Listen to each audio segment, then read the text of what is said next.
కాపుల నుంచి ఎదుగుతున్నటువంటి పేద ప్రజల అండతో ఒక కాపు నాయకుడిని కూడా ఆ రోజున వంగవీటి మోహన్ రంగా గారిని కూడా ఇంతే కక్షపూరితంగా చంపారు. దాని యొక్క పర్యవసానం ఎక్కడికి వెళ్ళింది? 89లో మీరు అధికారాన్ని కోల్పోయారు. అవునా కాదా? ఇంకొక రెండో ఉదాహరణ చెప్తున్నా. 2016లో 14లోనేమో మీరు ఏదో కాపులకు చేస్తామని బూటకపు మాటలు చెప్పి 2016లో చేయలేదని దాన్ని నిలదీసినటువంటి ముద్రగడ గారిని వాళ్ళ కుటుంబాన్ని కూడా ఇంతే దారుణంగా మీరు చిత్రహింసలు పెట్టారు. దాని పర్యవసానం 2019లో అధికారాన్ని కోల్పోయారు. ఇవాళ మళ్లీ మాకు కాపులు అండలేందే మేము అధికారంలోకి రాలేమని చెప్పని మా ఇళ్ల చుట్టూ తిరిగి మాయమాటలు చెప్పి కొంతమందిని మభ్యపెట్టి మళ్ళా తిరిగి అధికారంలోకి వచ్చారు. మొన్న వచ్చి ఇవాళ అంబటి రాంబాబు గారింటి మీద చేసినటువంటి దాడి రేపు రాసి పెట్టుకోండి. 2029లో మీరు అధికారాన్ని కోల్పోతున్నారని చెప్పని ఈ కూటమి ప్రభుత్వానికి స్పష్టంగా తెలియజేస్తున్నారు. దీన్ని బట్టి చూస్తే ఎక్కడ ఏ సంవత్సరం మీరు అధికారంలోకి వచ్చి మీరు కాపుల యొక్క ఇళ్ల మీద దౌర్జన్యం చేసిన వెంటనే కూడా ఆ తర్వాత వచ్చే ఎలక్షన్స్ లో మీరు అధికారాన్ని కోల్పోయారు. ఇవాళ రాంబాబు గారి ఇంటి మీద కూడా దీన్ని అదే విధంగా చూస్తున్నాం. అంబటి రాంబాబు గారిని ఇక్కడ నడిబొడ్డున ఇంట్లో ఉంచి గుంటూరు మధ్యలో మేమేదో దౌర్జన్యం చేసేశాం అని చెప్పని గల్లా మాధవి గారు, గల్లా రామచంద్రరావు గారు గల్లా ఎగరేస్తున్నారు. చెప్తున్నాం, పాత జ్ఞాపకాలను ఒకసారి గుర్తు తెచ్చుకోమని ఒక్కసారి చెప్తున్నాం. రెచ్చగొట్టకండి. రెచ్చగొడితే ఒక్క క్షణం మేము కన్నెర చేస్తే ఒక్క క్షణం పట్టదు మీ ఇళ్లు గాని అవి గాని ధ్వంసం చేయడానికి. మాదా సంస్కృతి కాదు. కానీ రెచ్చగొడితే గాజులు తొడుక్కునైతే మాత్రం కూర్చోలేదని చెప్పని చాలా స్పష్టంగా తెలియజేస్తున్నాను. ఆయన్ని రాంబాబు గారిని కేవలం ప్రశ్నించినందుకే 35 కేసులు పెట్టారు. మరి ఇంటి మీద దాడి చేసి 6 గంటల పాటు ఇంత దౌర్జన్యాన్ని సృష్టించి ఇంత దమనకాండ చేసినటువంటి వాళ్ళకి స్టేషన్ బెయిల్ ఇచ్చి పంపించారు. 35 కేసుల్ని మరి పొన్నవాళ్ళు సుధాకర్ గారు, మా లాయర్ గారు డస్ట్బిన్ లో వేస్తున్నాం చూడండి అని చెప్పని కేవలం 2 వారాల వ్యవధిలోనే ఆయన మీద పెట్టిన కేసులన్నింటినీ కూడా డస్ట్బిన్ లో వేయించారు. మరి అవన్నీ తప్పుడు కేసులు కాదా? ఎందుకు మీరు ఇంత దమనకాండ చేసిన వాళ్ళని స్టేషన్ బెయిల్ ఇచ్చి పంపించారని చెప్పని నేను అడుగుతాం.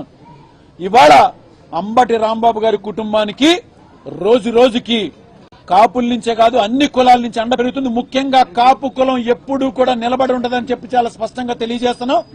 అమ్మా, మీకు ఎలాంటి ఇబ్బంది వచ్చినా ఒక్క పిలుపు ఇవ్వండి. ఏదైతే గల్లా ఎగరేసిన వాళ్ళ ఇల్లును తెల్లి వాళ్ళ గల్లా చిరిగిపోయే విధంగా కొట్టమన్నా దమనకాండ చేయడానికి ఒక్క నిమిషం కూడా పట్టదని చెప్పని చెప్తున్నాము.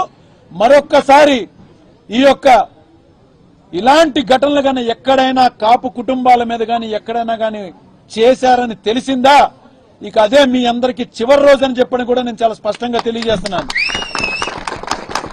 తప్పుడు కేసులు పెట్టారు. బెయిల్ వచ్చినా కూడా మళ్ళీ ఇంకొక పెట్టి కేసు ఒకటి పెట్టి మళ్ళా తీసుకెళ్లి జైల్లో వేశారు. ఎన్ని రోజులు వేస్తారు చేయండి. చేయని తప్పుకి ఎన్ని రోజులు వేస్తారు చేయండి. ఎప్పటికైనా బయటికి రాక తప్పదు. ఒకసారి గోడకు కొట్టిన బంతి ఎంత రివర్స్ గా వస్తుందో అంతే రివర్స్ లో మీకు రానున్న రోజుల్లో మేమే కాదు ప్రజలందరూ కూడా చూస్తున్నారు. తప్పనిసరిగా మీరు చేస్తున్నటువంటి ఒక తప్పుడు ప్రచారానికి మీ యొక్క సులాభాల కోసం, రాజకీయ లబ్ధి కోసం ఇంతటి నీచమైన దుష్ప్రచారానికి ఒడిగడుతున్నటువంటి మీ అందరికీ కూడా 2029 ఏ కులం ద్వారా మీరు బలం పుంజుకుని అధికారంలోకి వచ్చారో మేమందరం ఏకమయ్యి మిమ్మల్ని భూస్థాపితం చేస్తామని చెప్పని 2029లో తిరిగి మీరు అధికారాన్ని కోల్పోతున్నారని చెప్పని చాలా స్పష్టంగా తెలియజేస్తున్నాను. దీనికి కాపు కులం మొత్తం కూడా ఏకతాటి మీదకి వచ్చి పనిచేస్తుందని చెప్పని నేను చాలా స్పష్టంగా తెలియజేస్తున్నాను. జోహార్ విఎం రంగా, జోహార్ బెబ్బులి రంగా, వర్ధిల్లాలి కాపు ఐక్యత. ఇవాళ దీనికి అనేక గ్రామాల నుంచి జగ్గైపేట, విసనపేట, తిరువూరు, అమరావతి చుట్టుపక్కల గ్రామాలు, ఇటు గుంటూరు జిల్లాలో ఎంతో మంది పెద్దలు అందరూ కూడా వచ్చి మా యొక్క సంఘీభావాన్ని తెలియజేయడమే కాకుండా అండగా ఉంటామని కాకుండా రానున్న రోజుల్లో ఈ చేసినటువంటి ఈ ఘటనకి పూర్తి స్థాయిలో దీనికి సరైన సమాధానం చెప్తాము. అలాగే ఇక్కడ లోకల్ ఎమ్మెల్యే మాధవి గారికి కూడా సరైన సమయంలో సరైన సమాధానం కూడా అమ్మ మీకు కూడా చెప్తాం. తొందర ఏం పడద్దు, మీరే ఎగరేసినటువంటి గల్లాకి ఏం చేయాలో ఎలా సమాధానం చెప్పాలో తప్పనిసరిగా మేము చేసి చూపిస్తాం. వేచి ఉండండి.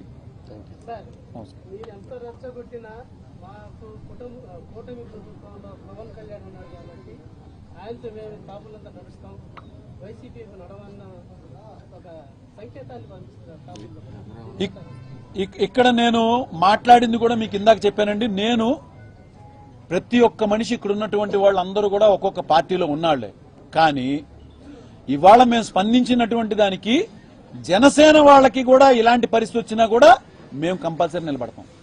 తెలుగుదేశంలో ఉన్నటువంటి వాళ్ళ మీద లక్ష్మీనాయుడు, పవన్, భార్గవ, దార్కానిపాడు, కందుకూరు నియోజకవర్గంలో జరిగినప్పుడు కూడా మేమందరం నిలబడి ఉన్నాం. మీరు గమనించుకుంటాం. ఇక్కడ రాంబాబు గారి మీద జరిగింది కూడా మేము ఆ దృష్టిలోనే చూస్తున్నాం. ఎందుకు అలా చూసాము అంటే ఆయన చుట్టూ పన్నినటువంటి ఏదైతే దమనకాండకి దగ్గరుండి చేయించిన వాళ్ళందరూ కూడా ఎవరో మీకు తెలుసు, మాకు తెలుసు.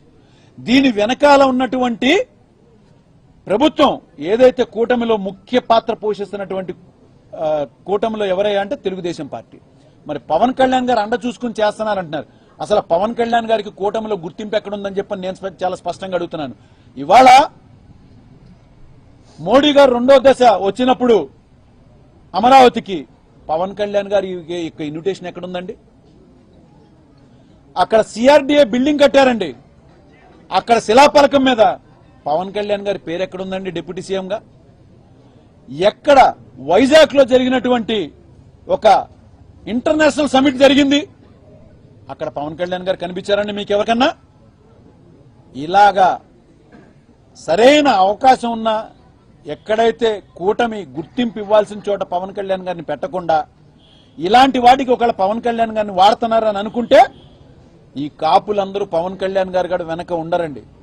ఇప్పటికే చాలా చోట్ల ఆయనకు కూడా వ్యతిరేకత వస్తుంది. దీని మీద ఆయన స్పందించలేదని మా సోదరి అడిగిందండి మీడియా ముఖంగా. పవన్ కళ్యాణ్ గారు మీ అండ చూసుకునే రెచ్చిపోతున్నారని చెప్పని కూడా మౌనిక గారు చాలా స్పష్టంగా అడిగారు. ఇవాల్టి వరకు ప్రెస్ మీట్ గానీ ఆయన ఎదురొచ్చి ఒక మాట తప్పు జరిగిందని చెప్పలేదంటే ఎవరినైనా నిలదీస్తాం. ఆయన కాదు, వాళ్ళ అన్నదమ్ములు మొత్తం కట్టగట్టుకుని వచ్చి ఈసారి గన మీరు కూటమికి సపోర్ట్ ఇవ్వండి అంటే మాత్రం చెప్పాను కదండి. 88 తర్వాత రిజల్ట్ 89లో ఏం జరిగింది, 2016లో ముద్రగడ గారి తర్వాత 19లో ఏం జరిగింది, ఇవాళ ఈ ఘటన తర్వాత 29లో కూడా రిపీట్ అవుతుంది. తప్పనిసరిగా కూటమి అనేది ముఖ్యంగా తెలుగుదేశం పార్టీ తన అధికారాన్ని కోల్పోతుంది అనేది మాత్రం చాలా స్పష్టంగా